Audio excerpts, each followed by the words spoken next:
Passons maintenant à la présentation des critiques du modèle LCAC.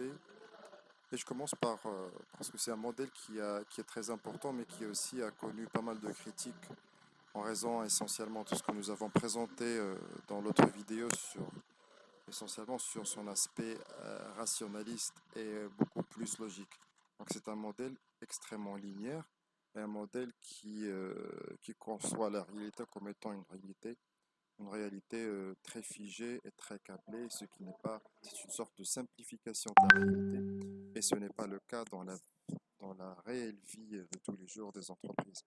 En fait, selon Minsberg, le modèle LCAC ou modèle LCAG ou le modèle de SWOT est un modèle très rigide et figé pour plusieurs raisons. Premièrement, pour Minsberg, c'est le problème de la gestion de l'information, puisque dans la pratique, au-delà de la théorie, réellement, on est toujours face à un problème de gestion d'information. Donc, d'une part, on a soit un excès d'informations pour celui qui va faire l'étude stratégique, ou bien le diagnostic stratégique pour l'entreprise. Donc, on a une sorte d'excès d'informations ou au contraire, une pénurie d'informations. Ce qui fait que la modélisation à travers ce type de modèle rationaliste devient extrêmement complexe. Donc, il y a un problème de gestion d'information. Deuxièmement, c'est aussi un problème de rationalité de l'analyse qui va faire le diagnostic, qui va faire l'étude. Il y a un problème de rationalité puisque on ne peut concevoir, on ne peut considérer l'analyse comme étant à 100% rationnelle. On a ce problème de rationalité limitée. Eh bien, on est aujourd'hui dans le paradigme de la rationalité limitée qui veut que l'acteur ou l'analyste n'est pas capable de concevoir les choses de façon extrêmement rationnelle. Donc, sa rationalité, il est très limitée. Donc, les résultats qui vont en découler sont aussi des résultats avec une fiabilité, une validité extrêmement discutable. Et aussi, c'est que troisième problème quant à la rationalité ou bien au rationalisme du modèle LCAG, c'est le problème du raisonnement linéaire. Le modèle LCAG, il y a une sorte de linéarité dans le raisonnement. Donc, on va commencer par recueillir l'information, les classer en fonction de leur positionnement à l'extérieur ou à l'intérieur de l'environnement, et après, on va passer à une synthèse, ainsi de suite. Là, c'est une conception linéaire de l'information. Dans la réalité, c'est pas le cas. Il y a beaucoup de rétroaction et de feedback entre les étapes du raisonnement qui doivent aussi s'opérer. Ça aussi, c'est dans ces trois éléments, je reprends le problème de gestion de l'information, le problème de la rationalité limitée et le problème de la décision ou bien de la prise de décision linéaire. Ce sont les trois vecteurs qui font que le côté logique ou bien le côté rationaliste du modèle LCAG est en soi une critique assez importante. Deuxième critique importante du modèle LCAG, c'est que c'est un modèle qui va porter l'essentiel de l'analyse sur le niveau business stratégie. Donc, quand on est face à une entreprise qui est diversifiée avec un portefeuille d'activités diversifié, eh bien le modèle ne va concerner que le niveau business. Ça veut dire qu'il va concerner une activité à la fois et pas les autres activités. Donc, le modèle corporate stratégie, ce qu'on appelle le raisonnement stratégique au niveau portefeuille d'activité est totalement délaissé et ce vide sera comblé après par les travaux qu'on va voir aussi, que vous connaissez sur les matrices stratégiques, genre la matrice BCG, la matrice Arthur Dolittle ou bien la matrice McKinsey. Bien, c'est les outils d'analyse stratégique qui vont porter un raisonnement sur le niveau corporate et non pas seulement business. Par la suite, il y a le problème ou cette limite qui résulte du fait que le raisonnement est essentiellement fait au niveau de marchés stables. Ce sont des marchés qui étaient extrêmement présents là pendant les années 60, la période où le modèle LCAG a été développé par les quatre auteurs.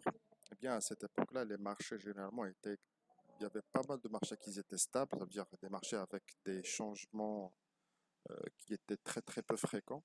et qui sont généralement des marchés classiques, genre marché de grande consommation, marché de détergents, même marché de voitures à l'époque, c'était un marché extrêmement stable. Le comportement du consommateur est le même sur de très longues périodes, à très long terme. La politique prix, on n'avait pas besoin de modifier la politique prix fréquemment, etc. Donc c'était des marchés extrêmement stables. Eh bien, le modèle SRG concerne ce type de marché. Le problème, c'est qu'aujourd'hui, ce type de marché est de plus en plus rare, il est de moins en moins fréquent. Même les marchés qui étaient jadis des marchés stables et monotones sont aujourd'hui des marchés beaucoup plus volatiles.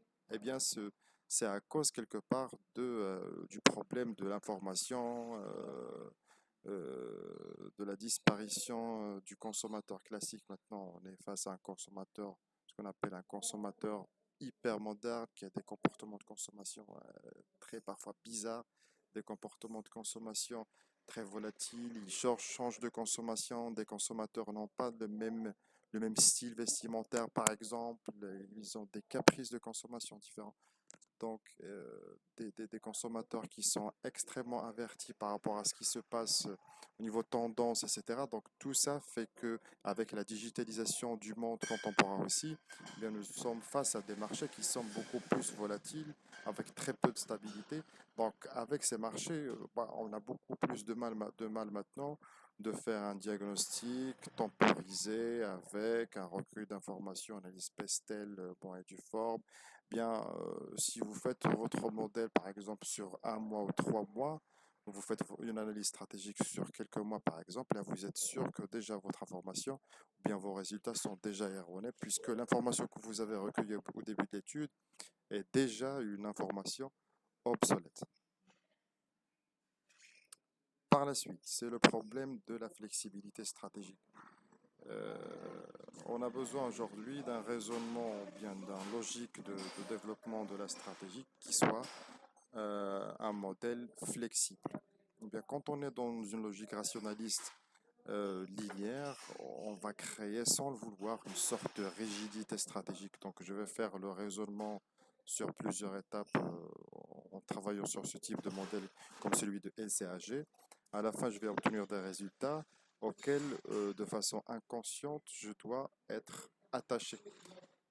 Du coup, si je m'attache à ces résultats, je suis sûr que la flexibilité stratégique ne sera pas au rendez-vous. Eh bien, avec ce que je viens de présenter tout à l'heure dans le niveau du point 3, cette rigidité, cette volatilité du marché ne fait pas vraiment bon ménage avec la rigidité du modèle. C'est un peu le problème qui est arrivé au cas de Nokia, qui était leader et du jour au lendemain, on s'est retrouvé en difficulté financière à cause de sa rigidité stratégique. C'est vrai que c'était une entreprise qui est leader dans son marché, mais qui était extrêmement rigide, ça veut dire qui était extrêmement attachée à ses croyances stratégiques ultérieures. Maintenant, la question qui se pose par rapport au modèle LCAG, c'est puisque on lui porte toute cette panoplie de critiques et de limites, pourquoi c'est un modèle qui reste important et utilisé dans le cadre professionnel et académique? Bien, il y a un certain nombre de facteurs qui font que le modèle reste assez utilisé. Premièrement, c'est d'abord pour son intérêt pédagogique. Le modèle SCAG a une portée explicative assez importante. C'est un modèle qui permet de comprendre un nombre assez important d'éléments au niveau du management stratégique d'entreprise. Donc, d'abord, c'est son intérêt pédagogique. Deuxièmement, c'est le fait qu'il est capable de simplifier ou de modéliser d'une façon assez simple des considérations stratégiques de l'entreprise. Les enjeux stratégiques de l'entreprise, ils sont assez complexes et pouvoir les capturer et les simplifier, ça c'est un intérêt aussi très important du modèle de SWOT ou de l'analyse SWOT. Un troisième élément, c'est que dans l'entreprise, le modèle reste assez utilisé aussi parce que en soi, ça consiste, c'est une sorte de draft ou une maquette de départ pour instaurer un raisonnement sur les perspectives stratégiques de l'entreprise, des perspectives stratégiques potentielles. Bien, pour avoir une base sur laquelle on va déclencher ou bien démarrer le raisonnement stratégique, l'analyse du modèle LCAG se trouve assez pertinente pour démarrer un peu la réflexion. Je ne dis pas que le modèle LCAG va porter une explication exhaustive et satisfaisante sur la réalité stratégique de l'entreprise, mais il permet de constituer un draft qui va lancer le débat sur le comportement stratégique d'une entreprise donnée. Et finalement, c'est un peu la même chose, c'est que le modèle de réflexion rationaliste constitue un cadre global de réflexion plus fine. C'est-à-dire, on va avoir dans un premier temps la réflexion par le modèle de SWOT, on va voir un certain nombre de résultats, mais ces résultats ne seront pas vraiment les résultats qui sont retenus, bien qui seront retenus dans l'entreprise, mais c'est tout simplement le cadre global à partir duquel on va partir dans une analyse plus fine. C'est-à-dire qu'en fin d'analyse, on aura des opportunités, des menaces, des points forts, des points faibles, et on va décortiquer chaque point de façon indépendante, de façon beaucoup plus approfondie dans des analyses qui vont suivre. Donc, à ce niveau, jusqu'à maintenant, j'ai un peu présenté un cadre général de l'analyse stratégique. Maintenant, je vais passer un peu au diagnostic stratégique proprement dit. Ça sera un survol sur des éléments qu'on a déjà touchés. Bien, quelles sont un peu les étapes de façon plus ou moins exhaustive du diagnostic stratégique qui se fait en général dans une entreprise donnée? Bien, le schéma suivant, ça, c'est un récapitulatif un peu de ce qui se passe au niveau des différentes étapes d'un diagnostic stratégique. Bien, nous avons trois grandes étapes. Dans un premier lieu, nous avons trois grandes étapes qui sont de façon successive.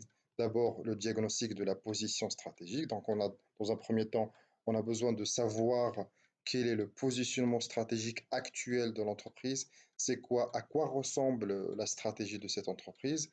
Donc, ça, c'est un peu la première grande étape d'un diagnostic stratégique de façon générale.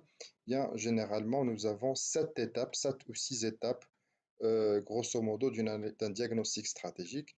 Comme je viens de le présenter, donc dans un premier lieu, je fais un diagnostic du positionnement stratégique et à ce niveau, je dois essayer de connaître exactement l'identité de l'entreprise et sa segmentation, hein. C'est quoi son identité, c'est quoi son métier, c'est quoi ces différents DAS existants et sur lesquels l'entreprise actuellement est active. Deuxièmement, je vais essayer de passer à l'analyse de son macro-environnement. Généralement, comme vous le savez, c'est généralement l'analyse PESTEL. Ce sont des choses qu'on va réviser par la suite. Et troisièmement, je vais essayer de faire une analyse concurrentielle de l'entreprise. C'est bien entendu les cinq forces de porteur. Donc, pour faire le diagnostic du positionnement stratégique de l'entreprise, je récapitule. Donc, dans un premier lieu, j'ai besoin de connaître son identité, son métier, à quoi ressemble la vision stratégique de cette entreprise. Ce sont des éléments qu'on a déjà vus. Je dois aussi connaître c'est quoi sa segmentation stratégique. Je ne parle pas de la segmentation marketing, mais stratégique. Quels sont les DAS sur lesquels cette entreprise travaille. Je passe par la suite à l'analyse de son macro-environnement et par la suite l'analyse du système concurrentiel à travers les cinq forces de porteur. Par la suite, je passe au diagnostic potentiel. Je vais essayer de voir maintenant quelles sont les potentialités de cette entreprise. Et qui parle de potentialité, c'est-à-dire un peu qu'est-ce qu'elle peut faire cette entreprise comme manœuvre stratégique. C'est quoi les éléments qui lui donnent la capacité de faire telle ou telle manœuvre stratégique. Donc, à ce niveau, je vais essentiellement m'intéresser aux ressources de cette entreprise.